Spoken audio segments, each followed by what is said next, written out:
matin, nous allons parler de la fausse église et de la vraie église. Amen. Amen. Amen. C'est bien lorsque vous vous réveillez le matin et que vous demandez au Seigneur quelle est ta pensée que tu veux que je partage avec ton peuple et que Dieu puisse comme ça, comme par la parole prophétique, la sœur Michel, là ici c'est pas mon épouse, la sœur Michel Amen. ne savait pas ce que j'allais prêcher et au travers de ce message prophétique qu'elle a eu, ça me conforte dans ce que je vais partager avec vous ce matin. Amen.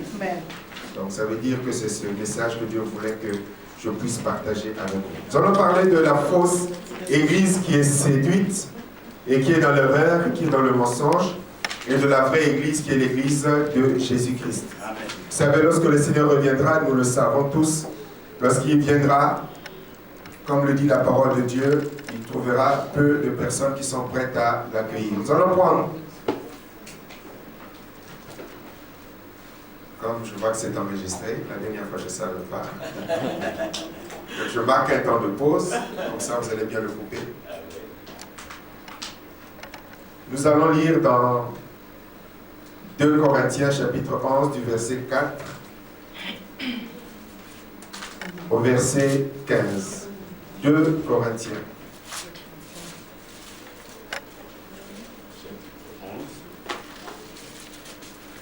Du verset 4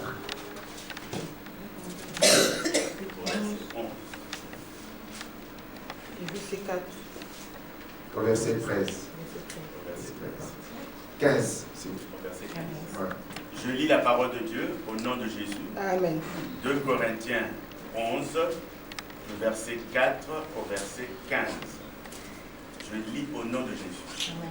Car si quelqu'un vient vous prêcher un autre Jésus que celui que nous avons prêché, ou si vous recevez un autre esprit que celui que vous avez reçu, ou un autre évangile que celui que vous avez embrassé, vous le supportez fort bien.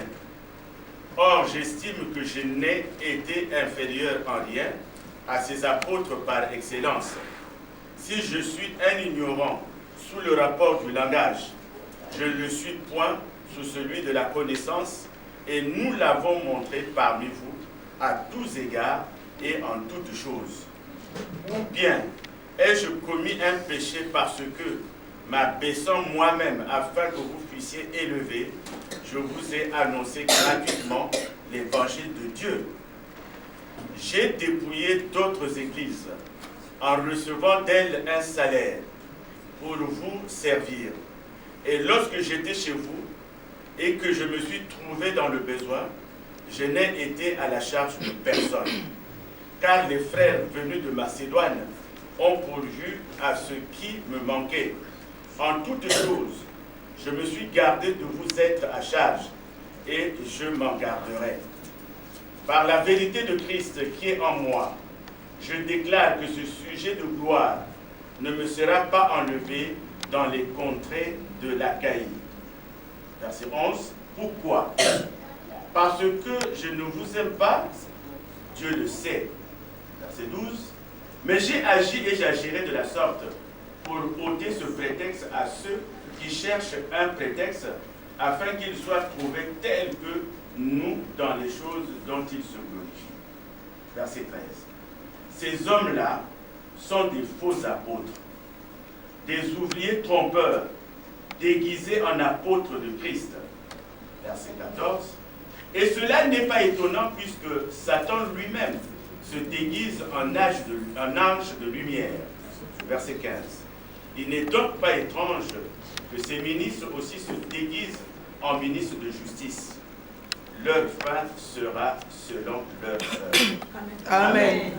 Amen. Amen. Amen. Amen. Donc nous avons au travers de cette lecture une description triste et malheureuse qu'on pourrait appliquer à l'Église actuelle. Vous voyez au travers de ce que nous avons vu que ce que l'Église actuellement est en train de vivre, ce n'est pas nouveau.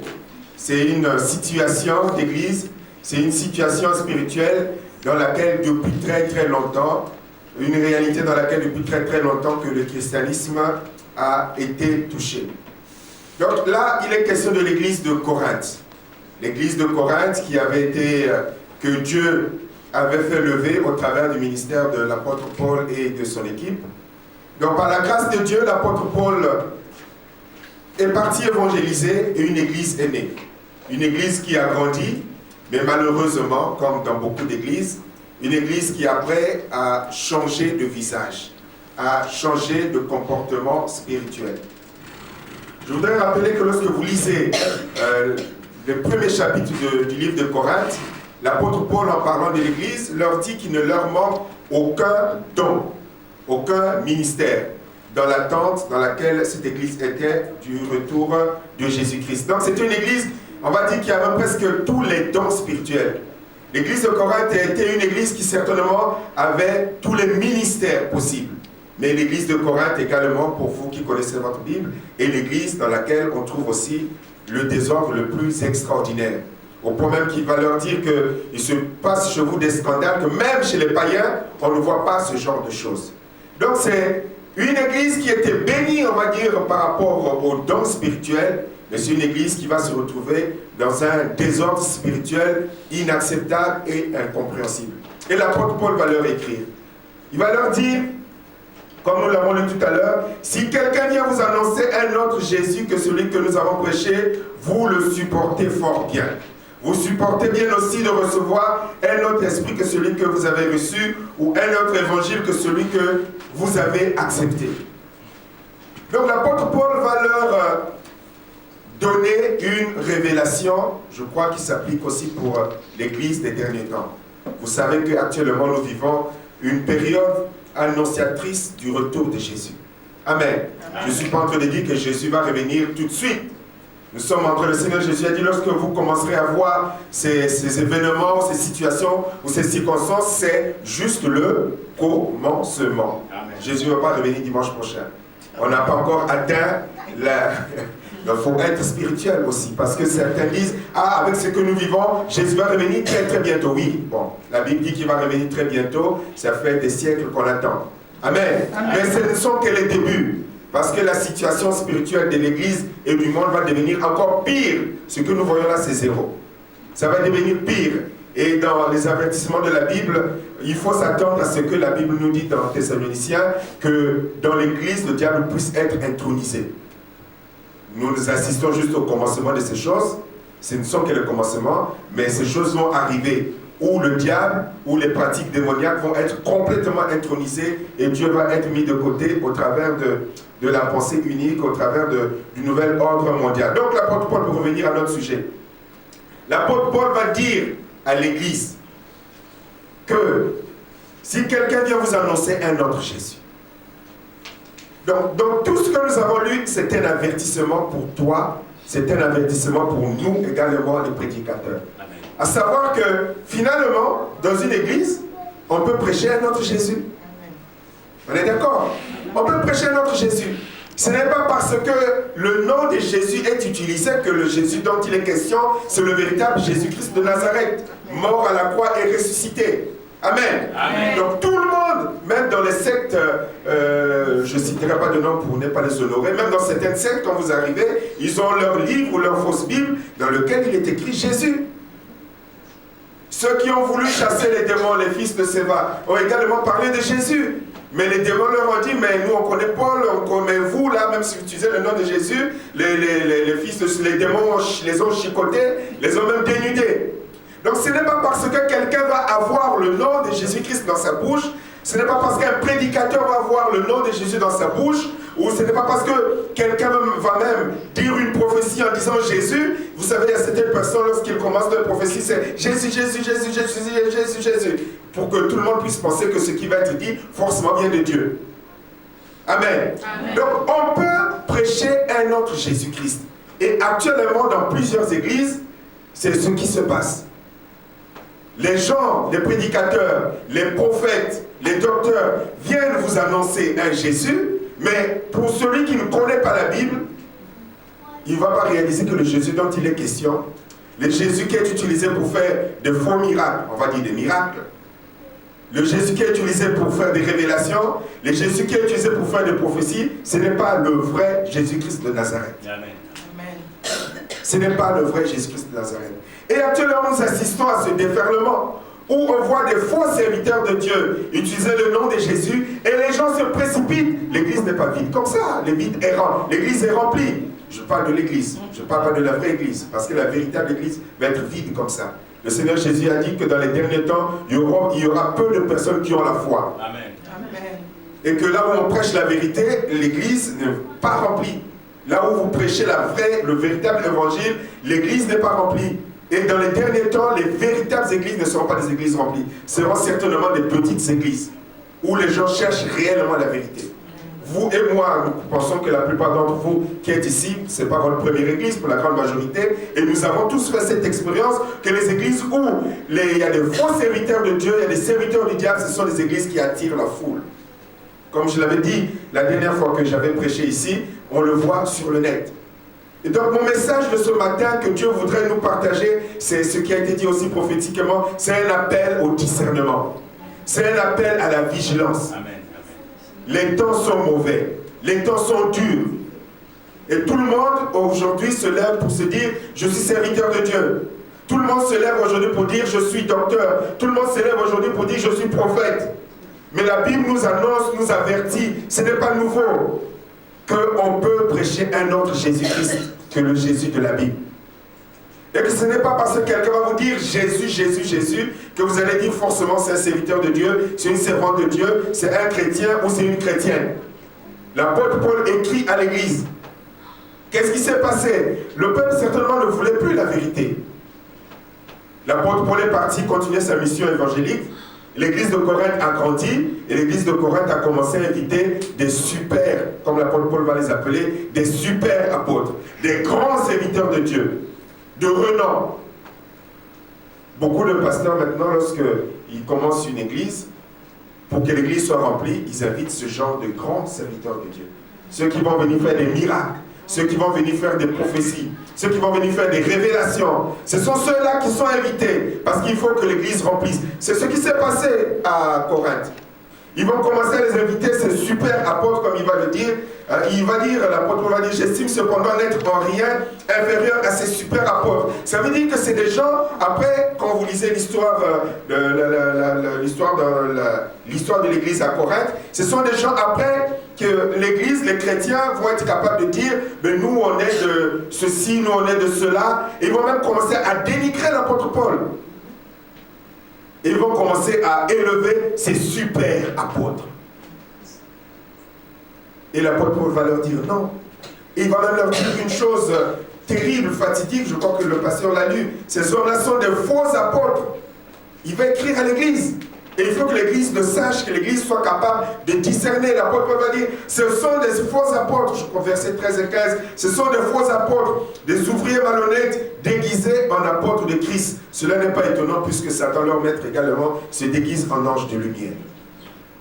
Aujourd'hui, il faut le discernement. Et l'apôtre Paul va dire encore, vous le supportez fort bien, vous supportez bien aussi de recevoir un autre esprit. C'est à l'église qu'il écrit.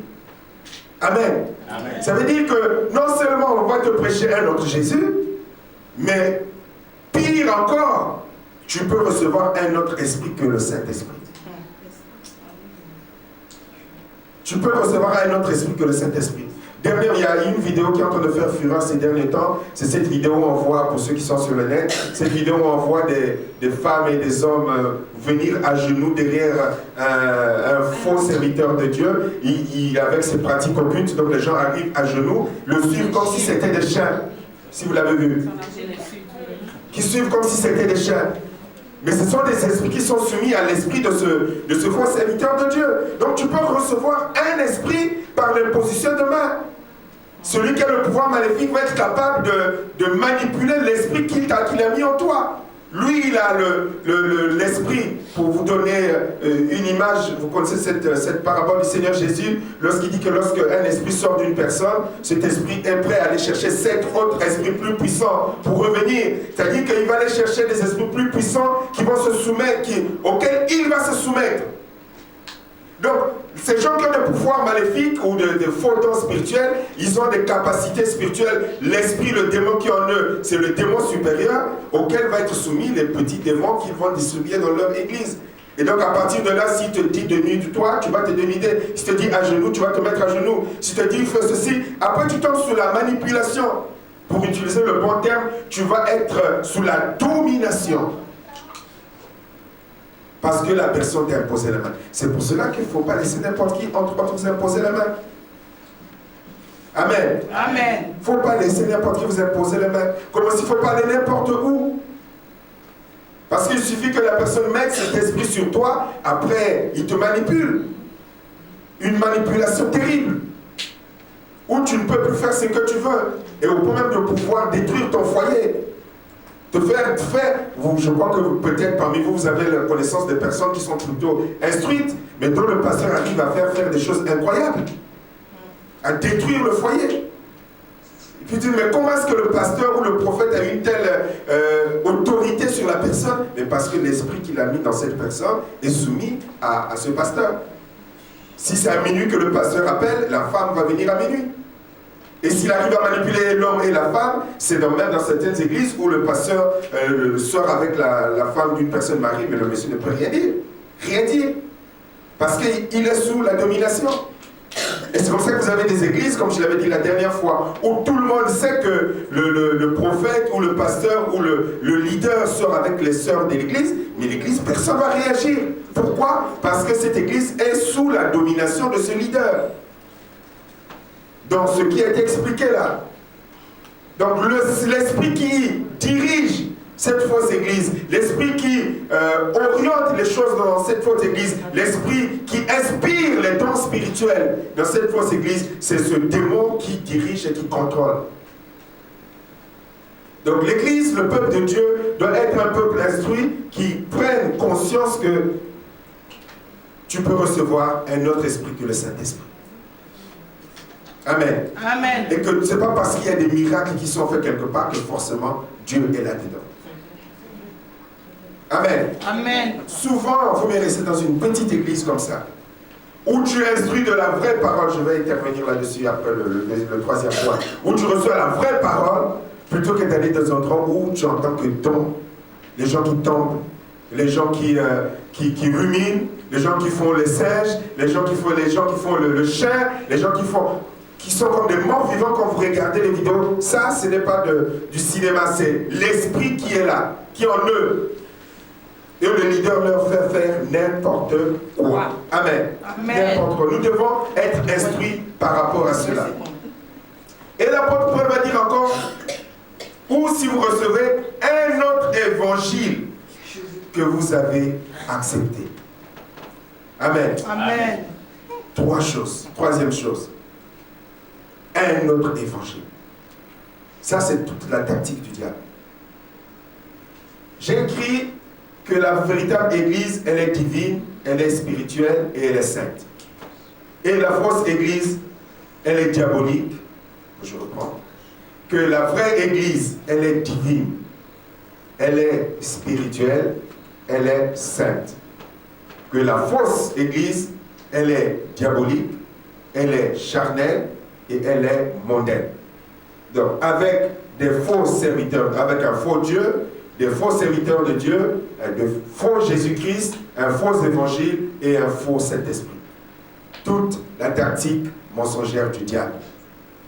Et c'est ce qui est en train de toucher beaucoup d'églises et beaucoup de ministères. L'apôtre Paul va leur dire, et à partir de là, on comprend pourquoi est-ce que l'église de Corinthe, qui a déjà lu le livre de Corinthe là parmi vous? Il faut le lire. Il faut le lire. Parce qu'il y a des choses, il y a un désordre comme pas possible. Et on comprend pourquoi est-ce que l'apôtre Paul a dû écrire 2 épîtres et pourquoi est-ce que c'est aussi long que ça.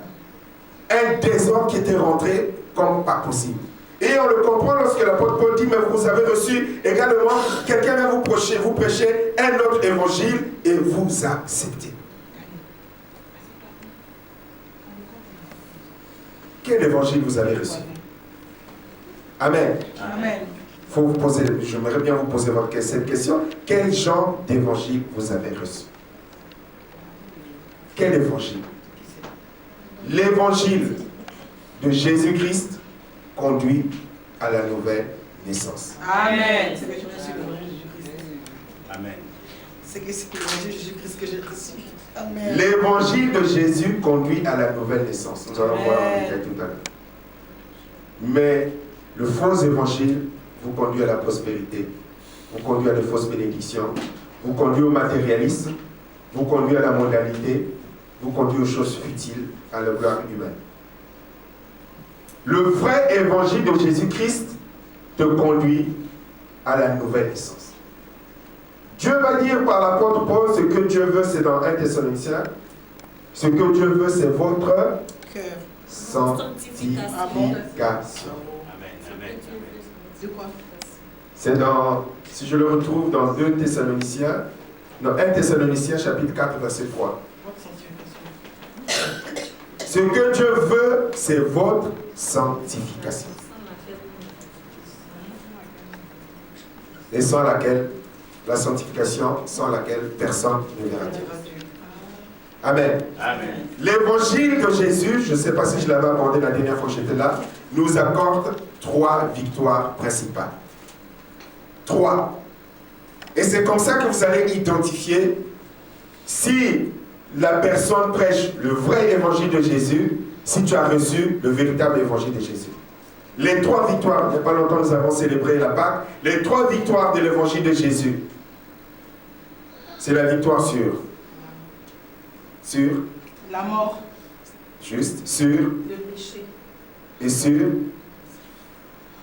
3e, les 2 sont justes. La mort, le péché et quel était notre pire ennemi spirituel? Le diable. le diable. Amen. Amen. Les 3 victoires qui concernent l'âme, l'esprit et le corps. Les 3 niveaux spirituels. Les 3 états de l'être humain. Amen. Le véritable évangile de Jésus te conduit à ces 3 victoires. Important. Si tu n'es pas conduit, si tu n'es pas enseigné dans ces choses, si tu ne tends pas à réaliser cela, alors tu n'es pas dans le véritable évangile. Nous allons lire dans Hébreux chapitre 2, versets 14 à 15. La victoire déjà sur le diable. Amen. Hébreux chapitre 2, 14 à 15. La victoire sur la peur du diable. Hébreux chapitre 2, versets 14 à 15. 14 à 15. Ainsi donc, puisque les enfants participent au sang et à la chair, il y a également participé lui-même, afin que par la mort, il anéantisse celui qui a la puissance de la mort, c'est-à-dire le diable, et qu'il délivra tous ceux qui, par crainte de la mort, étaient toute leur vie retenus dans la servitude. Amen. Amen. Premier élément important. Le Seigneur Jésus-Christ, comme c'est écrit dans 1 Jean, est venu pour détruire les œuvres du diable. Amen. Amen. Tous, avant notre conversion, la Bible nous enseigne que nous sommes, avant notre conversion, tous des esclaves du diable. Sans exception. Amen. Amen. Tous. Amen. Là, en grande majorité, nous sommes des Africains. Vous savez comme moi que nous naissons avec cette conscience que nous pouvons être mangés par les sorciers. Amen. D'accord? Nous naissons avec ça. Nous grandissons avec ça. Que nous pouvons être mangés par les sorciers. Donc, dès notre enfance, on nous apprend qu'il faut craindre le sorcier. C'est pas vrai? C'est vrai. Dès notre enfance, nous grandissons avec la crainte de la mort. C'est pas vrai? C'est vrai. C'est au point où lorsqu'on arrive vers la fin de l'année, tout le monde a peur. Nous grandissons dans le sens, on s'est dit, il faut que je fasse attention. C'est le moment où les sorciers également vont faire leur fête, vont manger pendant la bonne année. Donc à partir de là, il faut que je commence à faire attention. Et dans les fausses églises, c'est là où ils disent, on va décréter au mois de décembre, jeûne et prière pour être protégé des projets du diable. Mais pour nous chrétiens, pour toi chrétien, la Bible vient d'apprendre que par le sacrifice de Jésus, Dieu vient lui enlever le pouvoir de la mort. Amen. Vous avez lu comme moi? Amen. C'est écrit, je n'invente rien. Ces enfants-là ont quelque chose en commun. Ce sont des êtres humains. L'esprit du mal qui avait le pouvoir de les faire mourir Le diable, c'est vrai, avait le pouvoir de les faire mourir. Mais la Bible continue, à cause de cela, Jésus lui aussi est devenu un être humain pour enlever sa force ou sa puissance ou sa capacité à l'esprit du mal en mourant lui-même. Et ainsi, il nous délivre de la peur de la mort. Amen. Amen. Donc Jésus vient nous délivrer du diable, de cette crainte de la mort. Donc le véritable évangile, et la Bible nous dit dans Apocalypse chapitre 1 verset 18 que voici je tiens les clés de la mort et du séjour des morts. Amen. Amen. Donc le véritable évangile de Jésus vient enlever la crainte du diable. Mais vous verrez que la crainte du diable dans beaucoup de fausses églises est devenue un moyen de commerce. Où on vous promet délivrance sur délivrance. Contre 1000 euros, contre 500 euros, contre je ne sais pas trop quoi. Délivrance sur délivrance. Tu vis dans, et on te dit que tu dois encore avoir peur du diable. Tu dois encore craindre le diable. Et on te dit de dormir à l'église ou faire ceci parce que les sorciers ont projeté de te faire tuer. On a programmé ta mort. Mais celui qui est en Jésus-Christ sait que ce n'est pas le diable qui décide le jour de sa mort. Amen. Et ça, c'est le véritable évangile qui t'amène à cela. Mais le faux évangile des faux serviteurs de Dieu, ils vont te faire croire que tu peux encore être mangé, tu peux encore être bouffé. Et donc ils t'enseignent ce faux évangile pour que tu restes dépendant du serviteur, que tu restes dépendant du ministère. On te dira même ne quitte pas le ministère parce que le jour où tu vas quitter le ministère, tu vas mourir. Et les gens sont dans l'église mais ils vivent encore dans la peur. Regardez tous ces ministères sur le combat spirituel, sur la délivrance. Ce n'est pas des gens qui sont en paix. Vous en connaissez, vous, qui sont dans ces ministères? Donc, qui sont dans les églises où on parle de délivrance ou de délivrance. Ce n'est pas des gens heureux. Ce n'est pas des gens apaisés. C'est des gens, laissent qu'il y a le bruit la nuit, ils se réveillent au nom de Jésus. Le sang de Jésus, le feu. Nous, en Jésus-Christ, non, on n'a pas besoin de ça. Parce que nous avons été délivrés. Le diable n'a plus le pouvoir de mort sur toi. Si tu es dans le véritable évangile. Il peut programmer. Mais ça ne réussira pas. Parce que celui qui détient les clés de la mort et du séjour de mort, notre frère partira le jour où Jésus a décidé qu'il partira. Amen. Ce n'est pas un homme, ce n'est pas des esprits, ce n'est pas des sorciers. Ils pourront toujours tenter. Mais si tu es en Jésus, l'Esprit Saint s'appelle aussi l'Esprit de la résurrection. Ils programmeront, mais ça sera sans effet. Amen. Donc si tu as le véritable évangile, si tu es dans un endroit où on prêche le véritable évangile, on doit te prêcher que tu ne dois pas avoir peur du diable, que tu ne dois pas avoir peur des sorciers, que tu ne dois pas avoir peur des démons, tu ne dois même pas le redouter. Si on te prêche le contraire, tu es dans une fausse église. Là, je parle aussi pour ceux qui regarderont la vidéo. Amen. Si on te prêche le contraire, c'est que tu es dans une fausse église, tu es dans un faux ministère et que ceux qui te l'enseignent sont des faux serviteurs de Dieu. Parce que Jésus-Christ est venu libérer. Amen. Amen. Il est venu libérer. Et Jésus-Christ également est venu nous délivrer du péché. Amen. Le temps me manquerait. Mais vous savez ce qui est dans Romains 8, verset 1. Il y a ceux qui regardent, papa, laisse-le que je sais pas. Romains 8, verset 1. Je déborderai un peu. Romains 8, verset 1. Il n'y a plus de condamnation pour ceux qui sont dans Jésus-Christ. Amen. Parce que, on va le lire, de 1 à 3. Ça va introduire pleinement le deuxième point. Romains 8, de 1 à 3.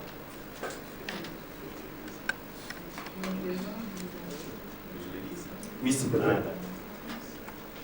Donc, je lis la parole de Dieu, Romains chapitre 8, versets 1 à 3. Amen. Je lis la parole de Dieu au nom de Jésus. Amen. Il n'y a donc maintenant aucune condamnation pour ceux qui sont en Jésus-Christ. En effet, la loi de l'esprit de vie en Jésus-Christ m'a affranchi de la loi du péché et de la mort. Car chose impossible à la loi, parce que la chair la rendait sans force. Dieu a condamné le péché dans la chair, en envoyant à cause du péché son propre Fils dans une chair semblable à celle du péché. Amen. Amen. Dieu a condamné le péché dans la chair. Lorsque vous lisez le chapitre 7, là vous étiez sur le chapitre 8, lorsque vous lisez le chapitre 7, l'apôtre Paul explique bien. Il dit, je fais le mal que je ne veux pas faire. Amen. Et je ne fais pas le bien que je voudrais faire. Amen. Amen. Il dit, lorsqu'il veut faire le bien, c'est le mal qui sort de lui. Et il conclut en disant, à la fin du chapitre 7, qu'il constate que dans ses membres. Tu veux le lire? Oui, oui. Donc, chapitre 7, à partir du verset 19. Car je ne fais pas le bien que je veux, et je fais le mal que je ne veux pas. Et si je fais ce que je ne veux pas, ce n'est plus moi qui le fais, c'est le péché qui habite en moi. Je trouve donc en moi cette loi. Quand je veux faire le bien, le mal est attaché à moi. Car je prends plaisir à la loi de Dieu selon l'homme intérieur. Mais je vois dans mes membres une autre loi qui lutte contre la loi de mon entendement et qui me rend captif de la loi du péché qui est dans mes membres. Verset 24. Misérable que je suis, qui me délivrera du corps de cette mort. La fin, c'est important. La fin de ce chapitre, c'est Grâce important. soit rendue à Dieu par Jésus-Christ notre Seigneur. Ainsi donc moi-même, je suis par l'entendement esclave de la loi de Dieu et je suis par la chair esclave de la loi du péché. Amen. Amen. Donc l'apôtre Paul décrit notre situation parce qu'il ne faut pas utiliser ce passage pour dire que je ne peux pas changer, je suis comme je suis. C'est une mauvaise utilisation de ce passage. Amen. Amen. Mais l'apôtre Paul est en train de décrire son évolution spirituelle. Hein? Souvent je l'explique à l'église, il faut le lire, non pas par chapitre, parce que les chapitres n'existaient pas lorsque la Bible a été écrite, c'était une lettre entière. Amen. Amen. Donc l'apôtre Paul explique son évolution spirituelle. Il explique qu'il avait découvert en lui, comme dans tout être humain, qu'il y a une loi spirituelle qui est là. Il y a une loi qui faisait que lorsqu'il voulait faire le bien, c'est le mal qui sortait. Lorsqu'il voulait faire des bonnes choses, c'est le mal. Donc il dit, mais je trouve qu'en moi, il y a une loi qui m'empêche de bien agir. Cette loi vient d'où? Cette loi vient tout simplement du jardin d'Éden, le jour où Adam et Ève ont mangé ce qu'il ne fallait pas manger. Et que Dieu leur a dit, ce jour-là, vous allez mourir spirituellement. Et lorsqu'ils sont morts spirituellement, ils sont devenus esclaves du péché. C'est là que la loi du péché s'est introduite spirituellement dans l'être humain. De sorte que l'être humain était incapable de faire le bien. Amen. Incapable. L'être humain sans Jésus est incapable de faire le bien. Il a le désir, l'apôtre Paul dit, mais je prends plaisir à la loi de Dieu selon l'être intérieur. J'aime, je sais que c'est bien, mais je ne peux pas le faire. Et l'apôtre Paul a dit, mais je découvre qu'en moi, finalement, il y a une loi. Et c'est cette loi qui l'empêche de faire le bien qu'il voudrait faire et qui l'amène à faire le mal qu'il ne voudrait pas faire. Et il va s'écrier, misérable que je suis, qui va me délivrer de ce corps de mort? Mais il y a la réponse. Grâce ou alléluia, grâce soit rendue à Dieu, à Jésus-Christ. Et tout la suite, donc avant il n'y avait pas de chapitre, le verset chapitre 8, le verset 1, il n'y a plus donc de condamnation pour ceux qui sont en Jésus-Christ, parce que la loi de l'esprit de vie en Jésus-Christ m'a libéré de la loi du péché et de la mort. Amen. Et comme je l'explique souvent, même dans le monde, s'il y a une loi, pour l'annuler, il faut une autre loi. Donc il y avait cette loi du péché qui était là dans les membres. Et par le sacrifice de Jésus à la croix, Dieu va donner une contre-loi pour annuler la précédente loi qui faisait que tu étais incapable de faire le bien. Amen. Est-ce que vous me suivez? Amen. Et cette loi, c'est par le Saint-Esprit, parce que la loi de l'Esprit de vie en Jésus-Christ m'a libéré de la loi du péché et de la mort. Donc il faut le Saint-Esprit pour ne plus se soumettre au péché. Si tu n'as pas le Saint-Esprit, tu resteras esclave du péché. C'est pour cela que la Bible dit, soyez remplis du Saint-Esprit, afin de ne pas accomplir les œuvres de la chair. Amen. Amen. D'où cette importance. Il faut le Saint-Esprit, le véritable évangile, là où il y a le véritable Saint-Esprit, et c'est comme ça qu'on est conduit à la nouvelle naissance. Donc le sacrifice de Jésus vient te donner la puissance, la capacité de vaincre la puissance du péché. Et c'est ça le véritable évangile. Le véritable évangile ne va pas te laisser esclave de ce que tu étais avant la conversion. Mon frère, ma soeur, si l'évangile de Jésus ne t'a pas changé, transformé, tu as un problème. Amen. Amen. Tu as un problème. Tu as juste pris un bain peut-être froid, quelque part, au nom d'un baptême, mais ce n'est pas ça la véritable conversion. La véritable conversion, c'est un changement d'attitude, c'est un changement de comportement, c'est un changement de cœur. Là où tu n'as plus d'excuses. Et c'est là où tu découvres que Dieu est capable de te transformer, de libérer du péché qui dominait sur toi. Par la nouvelle naissance, par l'action du Saint-Esprit. Donc il n'y a plus de condamnation. Quand je parle de condamnation, il s'agit également des malédictions. On va lire dans sans me précipiter. Colossiens chapitre 2, verset 14. Colossiens chapitre 2, verset 14. Colossiens. L'épître aux Colossiens, chapitre 2, verset 14.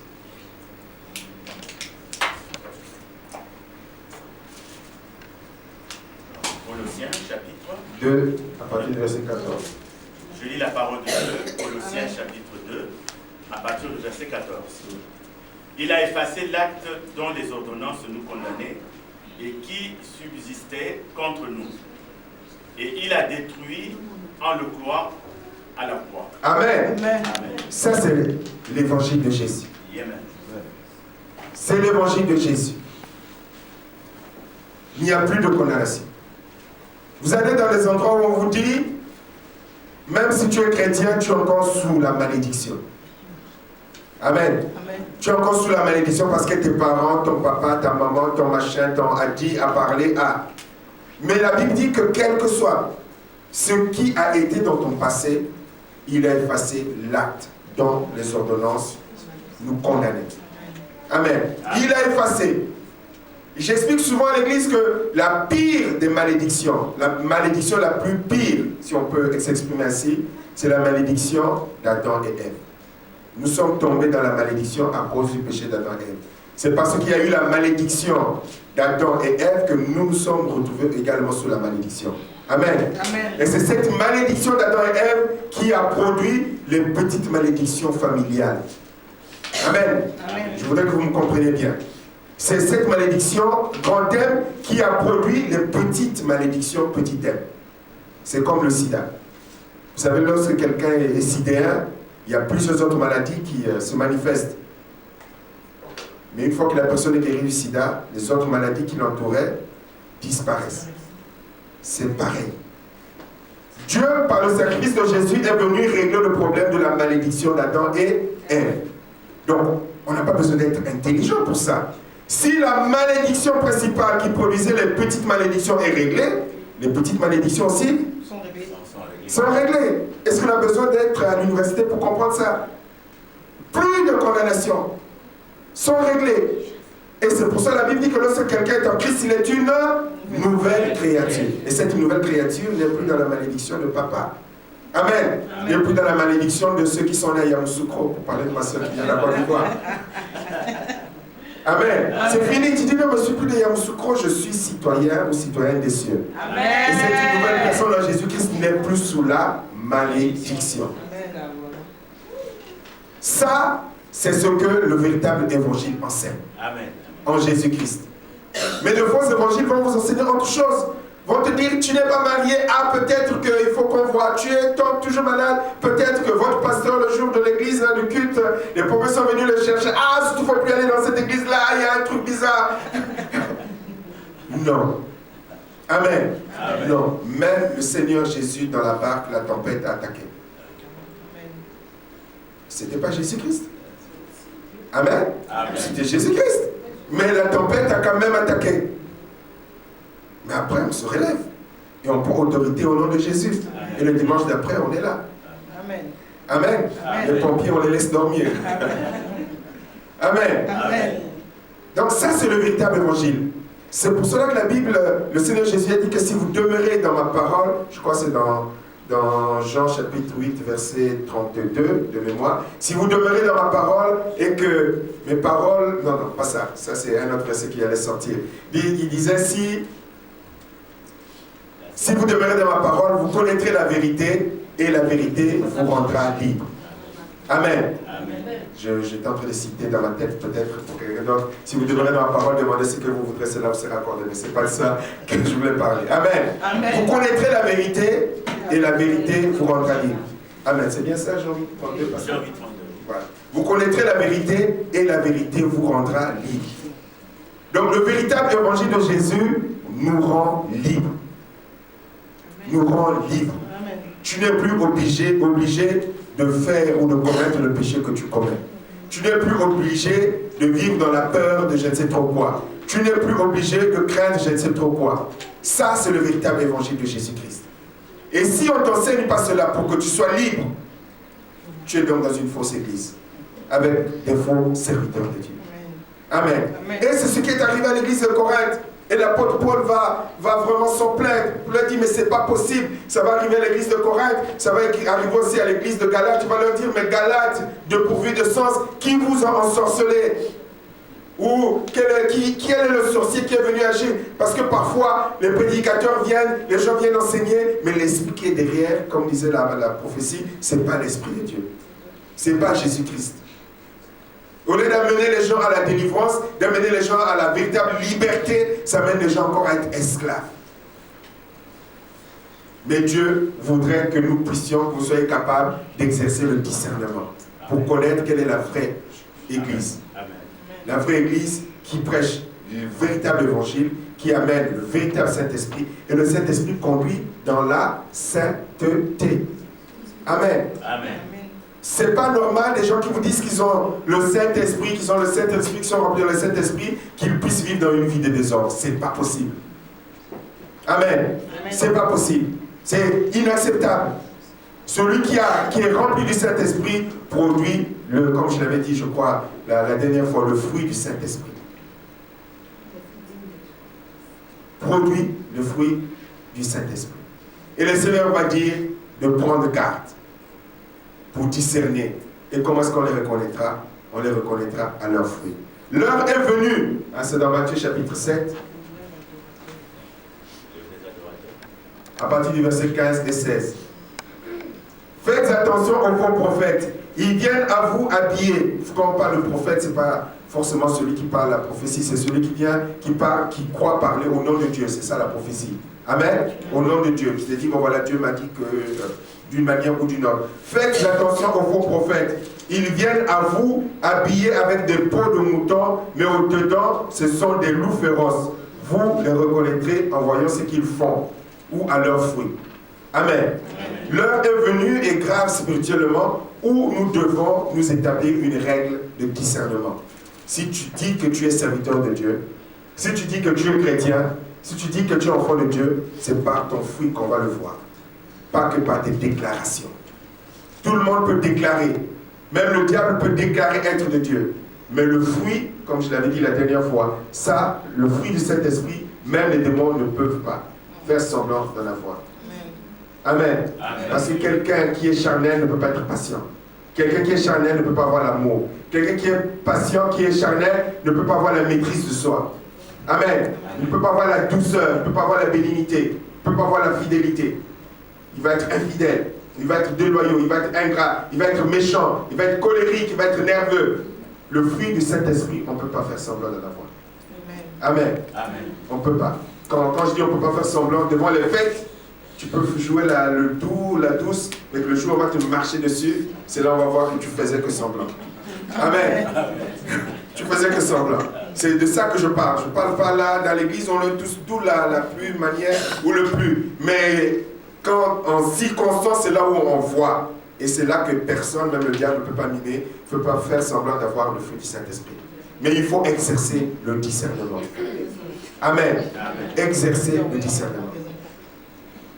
Que le Seigneur nous bénisse. Amen. Amen.